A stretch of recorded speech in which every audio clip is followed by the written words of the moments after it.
Oh, Oh, that good. looks nice. Oh, I do like to see a good waveform on screen. Ooh, happiness is a good waveform. Definitely. And It's all down to resonance in the end. I'll just pour myself another Faustino 7. Oh, dear. I think You should have caught up with me earlier, mate. I was on fine form. Me alone in the wine cellar? What were they thinking? Right, okay, let me just go and make myself a brew as well then, because fucking Bill's already worn my throat out, fucking being a cockney in the same room as me. Hold on. Fucking fucking door, I'm a fucking doorman. I'm not a human, I'm a doorman. Fucking children. You haven't done anything today. What do you mean I haven't done anything today, you fucking cheeky bastard? Fucking open and close his doors 20 times.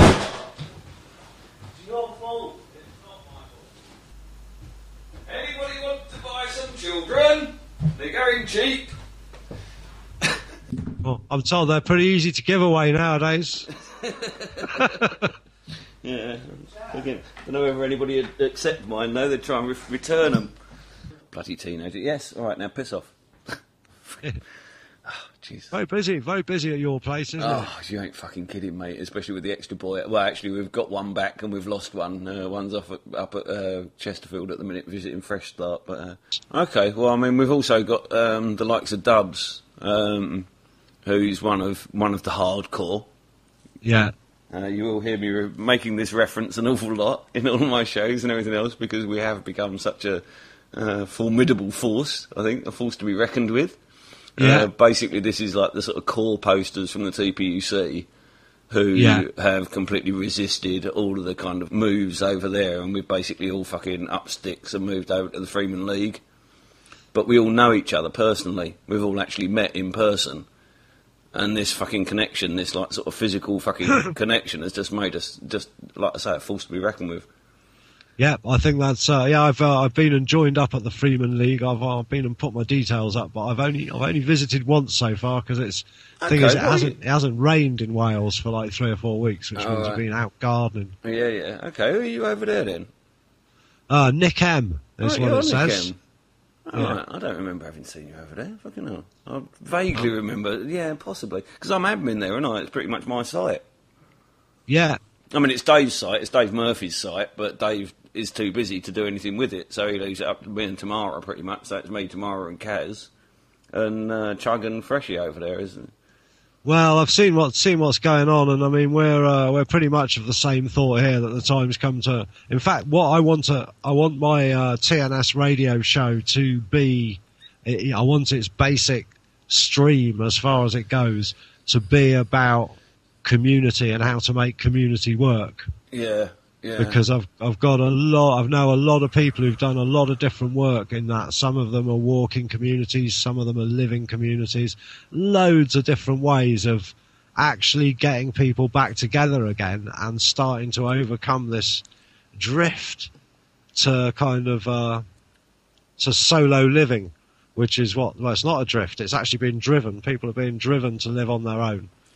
You know, sort of being driven away from their children, and yeah, no, absolutely. I mean, my formative experiences about all of this really were living as a New Age traveller, and just living in that community of absolute resourcefulness and interreliance, where we were all very independent, all very staunchly independent, but at the end of the day, we knew that our lives depended on each other. That's how things used to be. Yeah, generally, I think. Yeah, absolutely. And the remarkable thing about it was that you didn't get, you know what I mean? You got monogamy was default.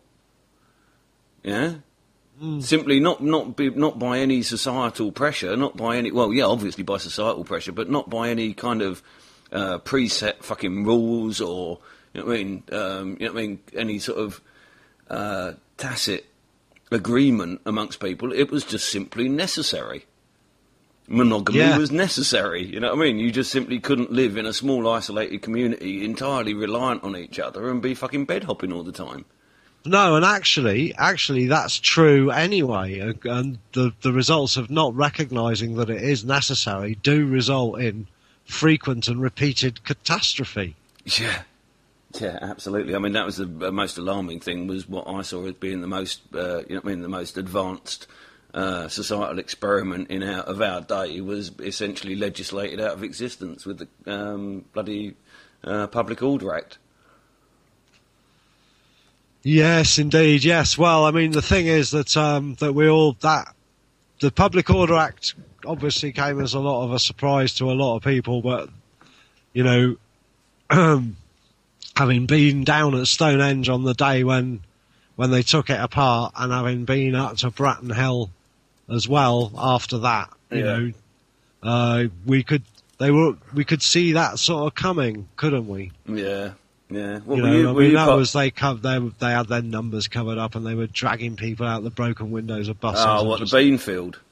Yeah. Oh, mate. Just breaking things up, and yeah, I moved on the road just after the Beanfield. I was travelling with some of the early convoy just after the Beanfield, and we had the battle bus as the front bus of our convoy was one of the buses that had been twatted in the Beanfield, and it had been armoured. It had all the windows took out of it, not the one. There were many left in it anyway after the Beanfield, but it had been armoured. All the windows had been replaced with iron bars, and it used to be filled with brew crew for the convoy journeys, and would be put at the front as like a suicide jockey. So if they ever thought of barricading the road or anything like that, these fucking head cases on the battle bus just would have took them on, you know what I mean? They were fucking lunatics, but they didn't give a fuck, so... Well, the thing is, it's already been shown that neither did the other side. Yeah, no, in all fairness, I mean, again, the traveller, the very word traveller's got the kind of slide response associated with it as a result of those days. Yeah. But people forget that there was, there was as much going on the other side as it were. Yeah. That was. I mean, I had the misfortune as well to be on the road through the sort of targeted heroin flooding. You know what I mean? When the whole traveller scene was flooded with fucking heroin, cheap heroin. Yeah, I remember that happening as well. I remember the effects of it at Stonehenge. Yeah, and it really was. I was a production controller in heavy industry at the time, and I used to take my 3 weeks holiday and go to Stonehenge.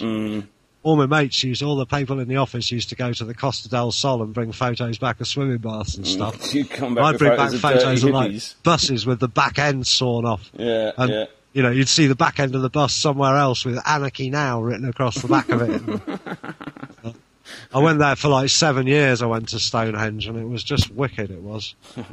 I had to scrap my bus because I drove it into a valley that I couldn't drive it back out of. We tried fucking getting it out by like sort of pendulum it by sending a sort of 7-ton truck down the hill with a rope round a tree and all this sort of cape. And in the end, it would have needed a crane to get it out, so I had to scrap it where it was.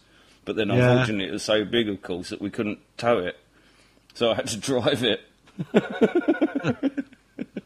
Was it near enough anywhere to use as a chicken hutch or something? Well, it was basically a driver's seat, a window, a steering wheel, and the kind of bed that the seats used to be bolted to, the chassis and the wheels.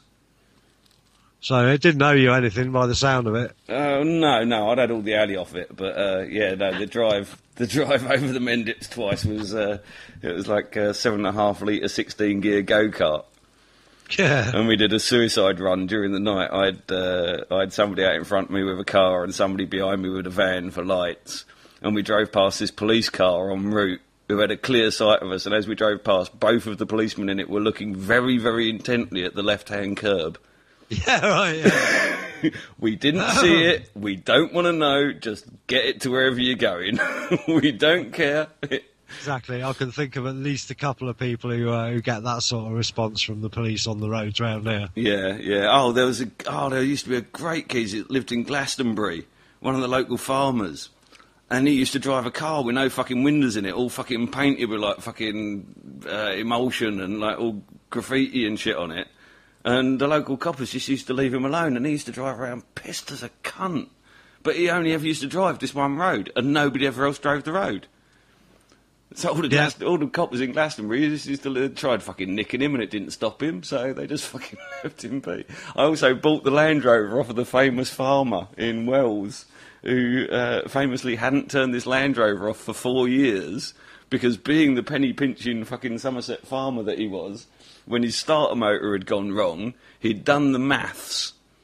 He worked out how many hours it would run on an hour on a gallon of diesel, and because it's red diesel, because he's a farmer, it was only like 50p a gallon or whatever, and he worked out that it was cheaper for him to leave the thing running at night than to turn it off and have to buy a new starter motor to start it in the morning.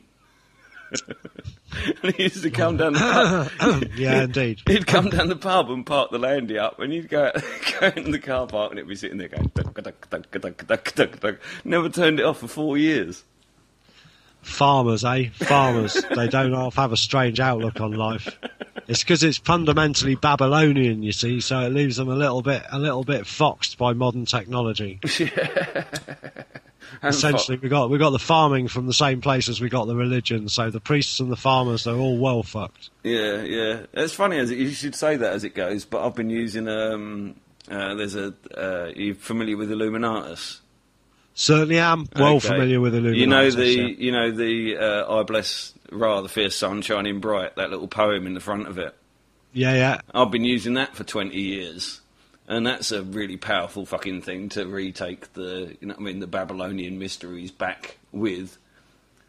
Yeah, I'll have another look at that. I will. I must admit, I've got them. I was thinking of rereading the Illuminatus trilogy just the other day, so perhaps you're mentioning it.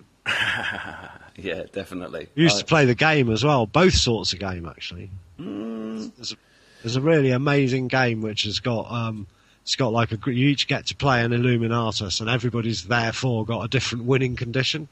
And the idea, there's hundreds of groups that are like the fiendish fluoridators and the cattle mutilators, the CIA are in there, the FBI, the Trilateral Commission, all of that. Yeah. And you basically use power and money to try and overtake everybody else's groups, is what it boils down to. Uh-huh. But I mean, there are no rules really. All cheating, if it works, and it counts. Yeah, yeah. Everything is permissible, nothing is true.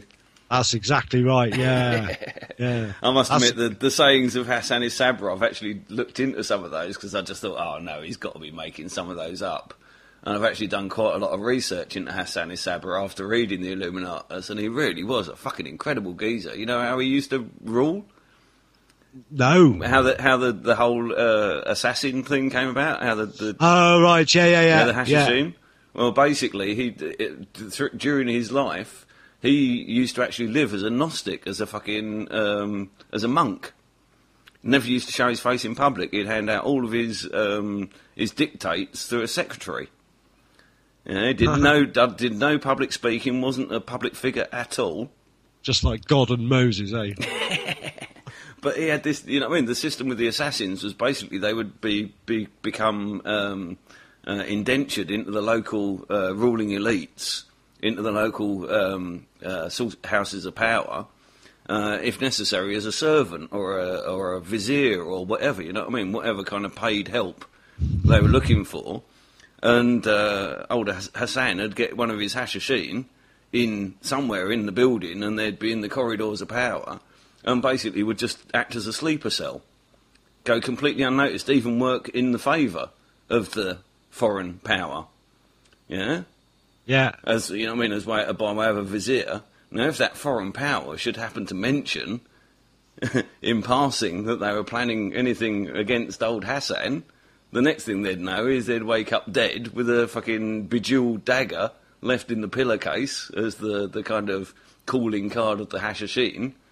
And as such, old Hassan managed to rule that area of the Middle East in all of its turbulence and its history in complete peace. There was no warfare in the entire Middle East, and the reason why he ended up losing power and getting overthrown was because the fucking Mongols come rampaging in. And of course the Mongols haven't got any fucking halls of power, are they? They're nomads. Yeah, it's true, yeah. Well, it's always the tribes from the north what do for you. Sometimes it's the tribe from the east